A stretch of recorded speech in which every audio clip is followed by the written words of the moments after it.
Mais um vídeo aqui no canal. Eu sou Naira Uchoa. Eu sou Naira Uchoa e eu tô aqui pra fazer a vontade de Deus, só isso mesmo, tá bom? Espero que vocês gostem do vídeo e não se esqueçam de deixar o seu like, comentar e compartilhar e se inscrever, por favor, tá bom?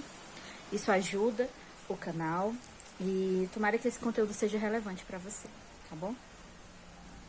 Gente, eu tava lendo Colossenses e eu vi uma palavra que muito mexeu comigo, sabe? No Colossenses 1, no verso 9, ele diz: por essas razões, desde o dia em que ouvimos, não deixamos de orar por vocês e pedir para que sejam cheios do pleno conhecimento da vontade de Deus, com toda a sabedoria e entendimento espiritual. O que mais me chamou foi nessa parte que ele diz assim, ó, cheios do pleno conhecimento da vontade de Deus, com toda a sabedoria e entendimento espiritual. Eu fiquei maravilhada com essa palavra, sabe? E alguns anos atrás eu ganhei um livro de uma pessoa muito especial que o nome do livro diz assim, o nome do livro, hoje eu tô um pouco lenta, desculpa, Plena Satisfação em Deus. E aquele livro, ele falou profundamente comigo. E quando eu li esse versículo, eu lembrei daquilo que eu li no livro, de como nos dias de hoje, tendo tanto, a gente nunca teve uma geração tão insatisfeita, tão exigente, né? Quando a gente compara com a geração dos nossos avós e bisavós e tataravós, ou até mesmo dos nossos pais, dependendo da idade que você tem.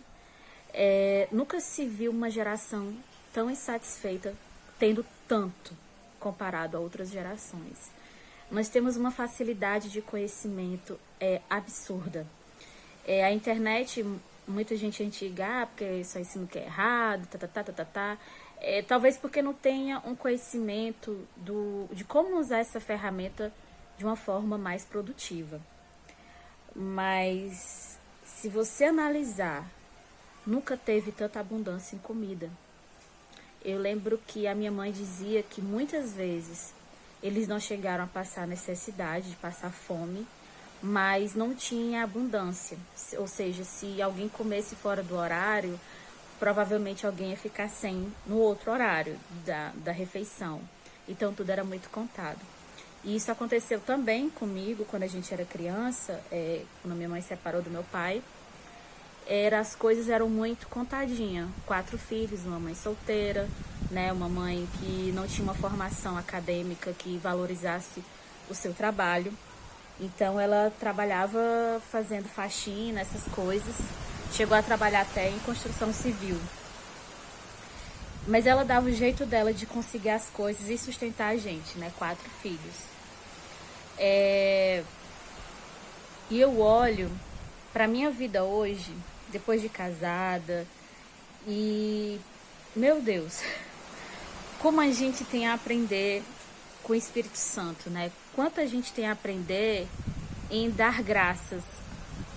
É incrível como esse sentimento de perfeccionismo tem afetado a nossa capacidade de agradecer. É como se nada tivesse bom o suficiente. A gente faz uma breve retrospecção com o passado e a gente vê o quanto que a gente é abençoado. Mas basta esquecer desses momentos e pronto.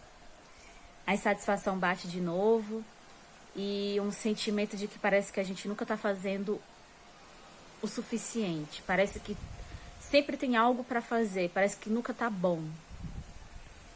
E esse sentimento muitas vezes não, em todas as vezes que ele é usado em exagero, ele é destruidor. Não só a pessoa que está usando desse instrumento para cobrar, como da pessoa que está recebendo a opressão. Porque quando você cobra demais alguém, você deixa de instruir para oprimir. Existe uma pressão em cima do outro que está recebendo, que parece que ele não é capacitado para aquilo ali. E eu não estou falando só de empresas, eu estou falando como um todo.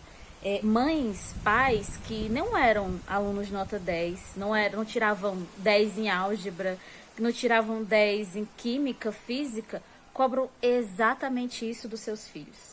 Cobram algo que nem eles mesmos davam de si lá no passado. Mas tem uma necessidade absurda de querer que os seus filhos sejam o número 1. Eu não estou dizendo aqui para você flexibilizar e não cobrar seus filhos. Não é isso que eu estou dizendo. Mas será que seu filho, ou será que a pessoa que você cobra tanto, será que ela não está dando o melhor de si? Ou se você está enxergando o potencial que aquela pessoa não está vendo, será que não seria o caso de você deixar de usar o mais para usar? E se a gente fizer desse jeito? Será que não dá mais certo? Às vezes a gente tem uma capacidade, eu diria até uma palavra, eu vou tentar amenizar essa palavra, mas às vezes a gente usa da nossa arrogância para achar que as coisas são óbvias. Mas eu digo uma coisa aqui em casa sempre eu digo isso, meu esposo já se acostumou. O óbvio às vezes tem que ser dito.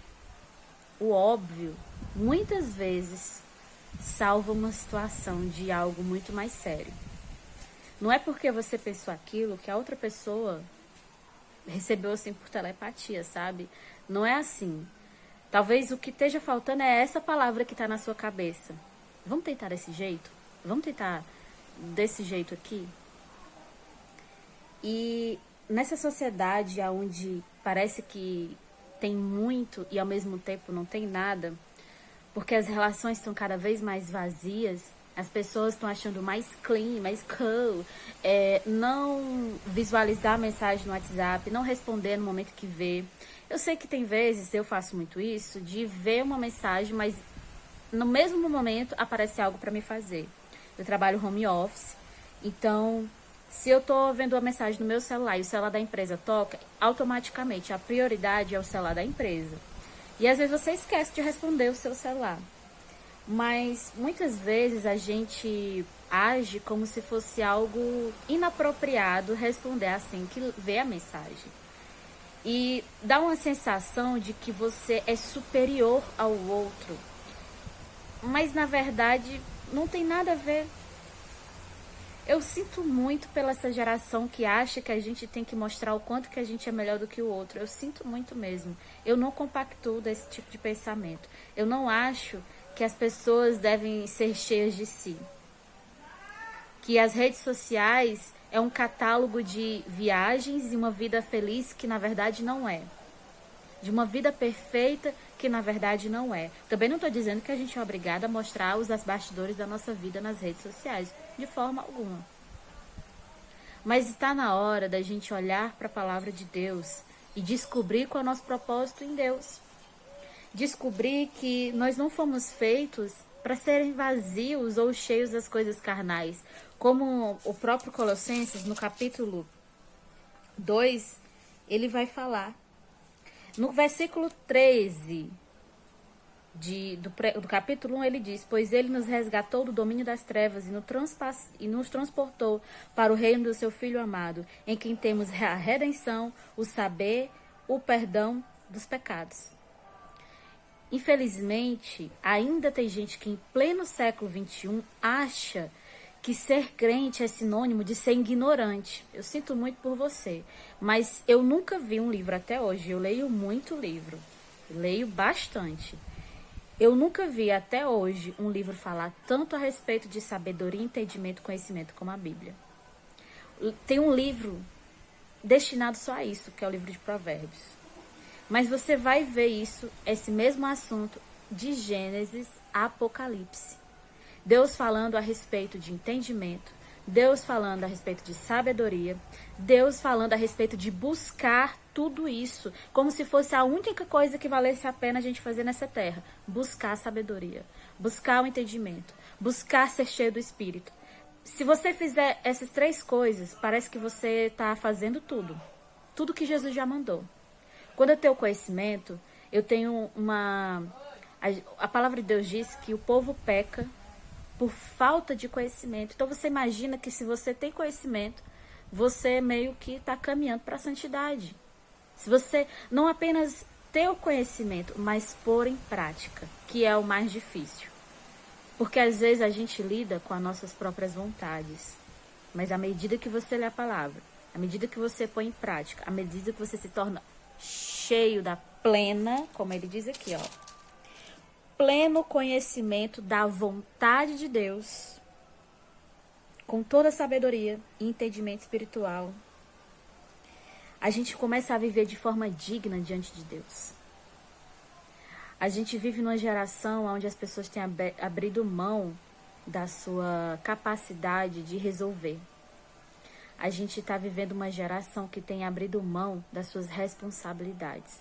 Tem transferido para terceiros suas culpas, seus medos e sua responsabilidade.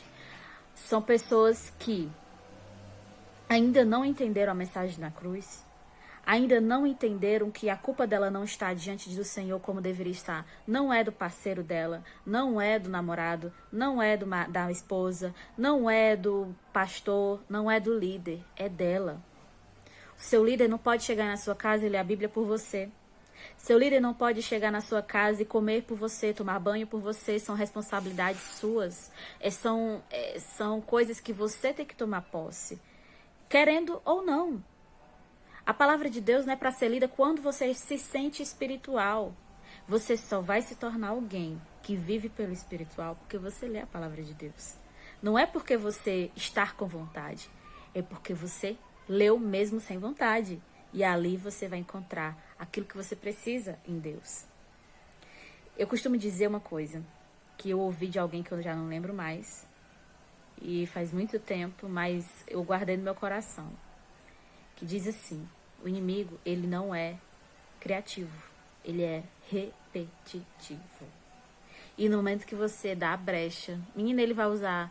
Você pode perceber na sua vida que é aquele pecado, sabe, aquele espinho na carne que Paulo fala. Você vive aquele ciclo justamente porque o inimigo, ele lançou a mesma flecha várias vezes, até você cair. Ele usou a mesma pessoa para te magoar. Ele usou as mesmas palavras que servem de gatilho. Então ele não é criativo, porque ele não cria nada. Agora ele falsifica como ninguém. Deus criou a perfeição. Tudo que Deus fez foi perfeito. Não tem...